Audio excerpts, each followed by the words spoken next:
महाविकास आघाड़ी के उम्मीदवार सुरेश मात्रे उर्फ बाल्या मामा को जिताने के लिए जगह जगह पर किया जा रहा है नुक्कड़ मीटिंग, जनसभा का आयोजन। विशेष तौर पर हम आपको तस्वीर दिखा रहे हैं भिवंडी के शांतिनगर KGN चौक की, जहां राष्ट्रवादी कांग्रेस पार्टी शरद पवार चंद्रगढ़ के भिवंडी शहर अध्यक्ष सोहेब गुड्डू द्वारा एक जनसभा का आयोजन किया गया था, जिसमें हजारों की संख्या में शांतिनगर व आसपास के नागरिक उपस्थित थे। विशेष तौर पर बता दें कि महाविकास आघाड़ी के उम्मीदवार सुरेश मात्रे उर्फ बाल्या मामा का चुनावी प्रचार काफ़ी जोरों शोरों से भिवंडी शहर में देखने को मिल रहा है। तो वहीं पर यह तस्वीर भी एक बात झलकाती हुई दिखाई दे रही है कि महाविकास आघाड़ी के उम्मीदवार सुरेश मात्रे को काफ़ी प्रेम मिलता हुआ जनता का दिखाई दिया। सोहेब गुड्डू वहां पर मंच पर मौजूद थे विशेष तौर पर। तो वहीं पर आपको बता दें कि शिवसेना उद्धव ठाकरे गढ़ के थाने जिला के संपर्क प्रमुख रुपेश मात्रे जो कि मुख्य अतिथि के रूप में वहां मौजूद थे। मोहित शर्मा जो कि समाज सेवक हैं, एक इनका सोशल एक्टिविटी काफ़ी देखने को मिलता है। वहीं पर पूर्व ज्येष्ठ नगर सेवक हलीम अंसारी, प्रशांत लाड, इस्माइल मिर्ची, रणधीर मात्रे जो कि सुरेश मात्रे उर्फ बाल्या मामा के जो उम्मीदवार हैं उनके भतीजे हैं, इकबाल सिद्दीकी, स्वाति कामले, अबू सुफियान शेख, जाकिर मिर्जा, मुस्लिम अंसारी के साथ भारी संख्या में महाविकास आघाड़ी के पदाधिकारी कार्यकर्ता इस जनसभा में मौजूद थे। विशेष तौर पर मंच से विरोधियों पर जमकर निशाना साधा गया और क्या कहा गया इस मंच से, देखिए इस खास रिपोर्ट को।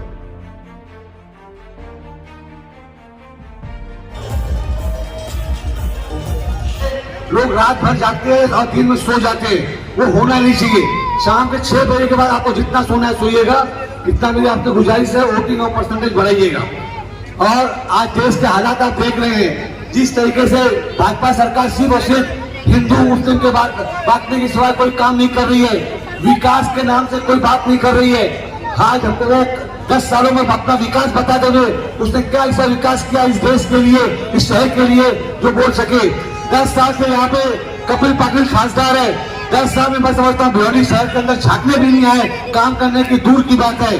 और जिनके अंदर भेदभाव, धर्म जाति का भेदभाव रहेगा, वो कभी विकास का काम नहीं कर सकता। दोस्तों साथियों, आज हमको बदला लेने का टाइम आ गया है। हम कम से कम झगड़ के लड़ के तो नहीं, कम से कम अपने वोट से उनको हरा सकते हैं और उनको गिरा सकते हैं। दोस्तों साथियों, आप देखिएगा आज महिलाओं के साथ कितना अत्याचार हो रहा है। हमारी महिलाएं बहन जो पहलवान बहनें थी, दिल्ली में बैठी हुई थी, कितने लोगों का बलात्कार हुआ, भूषण सिंह के ऊपर केस हुआ, तो भाजपा का मंत्री था, केंद्रीय मंत्री था, केस होने के बाद भी उसको गिरफ्तार नहीं किया गया। मतलब कितनी अंदर नगरी चल रही है।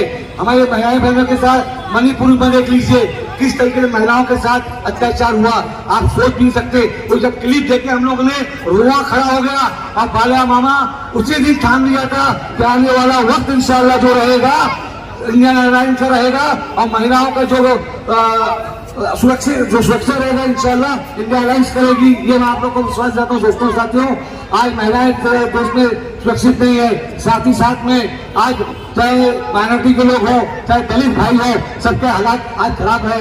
और सिर्फ आगे तो जो है देश के हालात और खराब हो सकते हैं। अगर हमारा देश बचाना है, संविधान बचाना है, जो लोग 400 पार बोल रहे हैं, वो 400 पार का मतलब ये है जो संविधान बदली कर सकते हैं, कल हमारे खिलाफ कोई भी कानून ला सकते हैं। आप देख लीजिए NRC को लेके, CAA को लेके दुनिया भर का भाजपा ने हंगामा मचाया है। और आगे भी उनका यही मकसद है कि हम लोगों को देश में गुलाम बना के रखने की उनकी पूरी साजिश चल रही है। जिस तरीके से अंग्रेज लोगों ने हमको गुलामी कराई थी, उसी तरीके से भाजपा भी यही चाह रही है और संविधान बदली करना चाह रही है। तो हमको अगर हमारा संविधान बचाना है, हमारा देश बचाना है, हमारे लोगों के लिए बचाना है, तो हमको कहीं ना कहीं हम लोगों को ये इलेक्शन के अंदर जो पुताली निशानी है उसको वोट देकर जिता के लाना। दोस्तों साथियों, और आप देख लीजिए आज हमारे शहर में ना अच्छा हॉस्पिटल है, ना अच्छा कॉलेज है, ना अच्छा स्कूल है। अगर ये सब लाना है हम लोगों को तो बाल्या मामा को जिता के लाना पड़ेगा। इस शहर के विकास के लिए हमको सोचना पड़ेगा, हमको हिंदू मुस्लिम एकता की सोचना पड़ेगा। हम पूरे देश में तो नहीं, कम से कम अपने शहर में बाल्या मामा को जिताकर अपना शहर सुरक्षित कर सकते हैं। दोस्तों साथियों, नौजवान बच्चों, तुम लोग ही हमारी ताकत हो। और नौजवान बच्चों, महिलाएं अगर चाह जाएंगी तो पूरा टक्कर कर देंगी। इसलिए आपके भरोसे पे मामा पूरा है और बाल्या मामा को जिता के लाना है, ये मैं आप लोग को उम्मीद करता हूँ। और मैं चाहता हूँ नारा जोरदार हो जाए, बाल्या मामा, बाल्या मामा, जीतेगा, बड़े मामा जीतेगा, बड़ा मामा आगे बढ़ो, हम तुम्हारे साथ हैं, बड़ा मामा आगे बढ़ो। हम तुम्हारे साथ हैं। सुरक्षितता दिलाएगा। अगर अपनी माँ बहनों को सुरक्षित चाहते हो, अगर अपने बच्चों का भविष्य सुधारना चाहते हो, तो आप लोगों को 2 नंबर का बटन दबाना है। आज मोदी को भगाने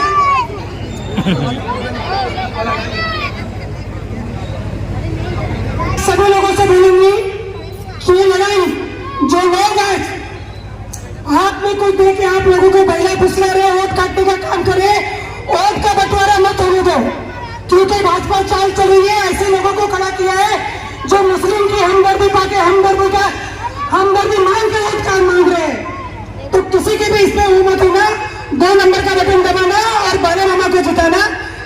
नगर सेवक एक साथ आकर एक अच्छा विकास गठबंधन जो है वो किस तरह से हो सकता है ये दिखाने का काम किया है।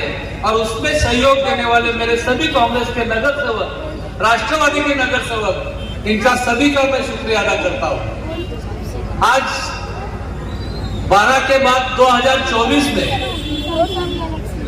ये जो गठबंधन है, ये गठबंधन के माध्यम से पिछले 2.5 साल में जो सरकार थी, ये बेटा मत, इस सरकार के माध्यम से हमारे आदरणीय उद्धव साहब ठाकरे के माध्यम से जो कि दुनिया में जो मुसीबत का काल था, जो कोरोना काल था, वो कोरोना काल में सब जगह जो है पूरे देश में एक का डर का माहौल था। हर प्रांत में, हर राज्य में वहां पर लोगों की मौतें हो रही थी, लेकिन महाराष्ट्र में एक ऐसा पैटर्न लाया गया जो पैटर्न माननीय उद्धव साहब ने एक महाराष्ट्र की पूरी जनता पे कोरोना काल में लाकर वो महामारी को खत्म करने का काम किया।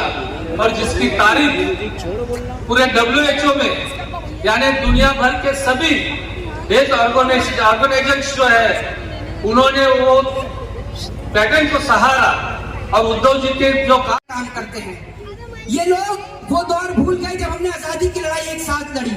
आज इस देश का बच्चा बच्चा जानता है कि हम लोगों ने अंग्रेजों से आजादी कैसे पाई जब हिंदू मुस्लिम एक साथ हुए। लेकिन मुझे एक बात समझ में नहीं आती है कि कुछ चंद लोगों की वजह से हमारा प्यार और मोहब्बत क्यों समाप्त हो रहा है। मैं आप लोगों से पूछना चाहता हूं कि ये देश वो देश है, विश्व का एकमात्र देश जहां दिवाली और रमजान एक साथ मनाया जाता है। अभी प्रधानमंत्री नरेंद्र मोदी जी देखिए अपनी लाइन पे आ गए हैं। प्रधानमंत्री कह रहे हैं कि मैं हिंदू मुसलमान करते ही नहीं हूँ। राजा बाबू न जाने कौन सा नशा करते हैं कि शाम को क्या बोलते हैं, सुबह क्या बोलते हैं, इन्हें खुद ही नहीं पता है। दूसरी बात यह कि जिस तरीके से अभी प्रधानमंत्री नरेंद्र मोदी जी के स्टेटमेंट आप सुन ही रहे होंगे, मोदी जी ने बोला, और मोदी जी पर बाद में आऊंगा, पहले यहाँ की समस्या की बात करते हैं। आपने देखा होगा कि यहाँ पर एक बिजली कंपनी है जिसका नाम है टोरेंटो, जो आप सभी को लूटने का काम कर रही है। तो मेरा आप लोगों से निवेदन है कि सबसे पहले तो आप लोगों को वोट डालने का काम करना है। अगर आप लोग वोट नहीं डालेंगे तो ये भारतीय जनता पार्टी के लोग दोबारा जीत के आएंगे और दोबारा आपके ऊपर आकर शोषण करेंगे। तो सबसे पहले आप लोगों से निवेदन है, शायद मैं अंत में ना कह पाऊं, भूल जाऊं, इसलिए सबसे पहले ये कह रहा हूं कि अधिक से अधिक संख्या में जाकर वोट डालने का काम करें, क्योंकि आपका एक वोट इस देश को बचाने में एक महत्वपूर्ण भूमिका अदा करेगा। आप लोगों को नहीं पता, बता दूं, जिस तरीके से अभी मेरे बड़े भाई शुएब भाई ने आप लोगों को बताया कि मणिपुर में किस तरीके से देश की बहन बेटियों को निर्वस्त्र किया गया। यहाँ मेरी कुछ बहनें भी बैठी हैं। मैं आपसे कहना चाहता हूँ कि क्या आप उन बहनों के प्रति आपकी सिंपैथी है या नहीं? मैं पूछना चाहता हूँ, हाथ उठाइए एक बार। अगर आपकी सिंपैथी है तो आप लोगों का फर्ज बनता है कि आप जैसी 10 बहनों को फोर्स करें, उनको जाकर वोट डलवाएं। सबसे पहले मतदान और उसके बाद जलपान। हम एक दिन खाना नहीं खाएंगे, कुछ नहीं होगा, एक दिन नहीं नहाएंगे तो भी कुछ नहीं होगा, लेकिन अगर हमने वोट नहीं डाला तो ये याद रखिएगा, ये देश बिकने से कोई नहीं बचा सकता। और विश्व हिंदू परिषद या बजरंग दल अगर इतना अच्छा संगठन है तो एक भी नेता के बच्चे उसमें क्यों नहीं जाते? ये कपिल पाटिल का बेटा क्यों नहीं जाता आरएसएस में लाठी उठाकर? कभी देखा आरएसएस के अंदर कपिल पाटिल को जाते हुए? बताइए ना आप मुझे। ये लोग पैदाइशी चोर हैं, ये याद रखिएगा। जिनको आप सोच कर देखिए, एक ऑटो रिक्शे वाले को मंत्री बनाने का काम उद्धव साहब ठाकरे ने किया, पूरे देश ने देखा। लेकिन उन्होंने क्या किया, जिस थाली में खाया उसी में छेद करके चले गए। अरे आपको जाने से क्या पड़ता है, आपने 2 साल 3 साल की सत्ता हड़प ली, कोई बात नहीं, लेकिन वोट देने वाली तो ये जनता है। ये याद रखिएगा, अगर ये जनता किसी को राजा बना सकती है तो उसे बीच चौराहे पे नंगा भी कर सकती है, ये आप याद रखिएगा। हमारे देश के प्रधानमंत्री नरेंद्र मोदी जी के इतने झूठे वादे हैं कि अगर सुबह से शाम हो जाएगी लेकिन उनके वादे खत्म नहीं होंगे। मोदी जी कहते हैं हवाई चप्पल वाले को हवाई यात्रा कराऊंगा।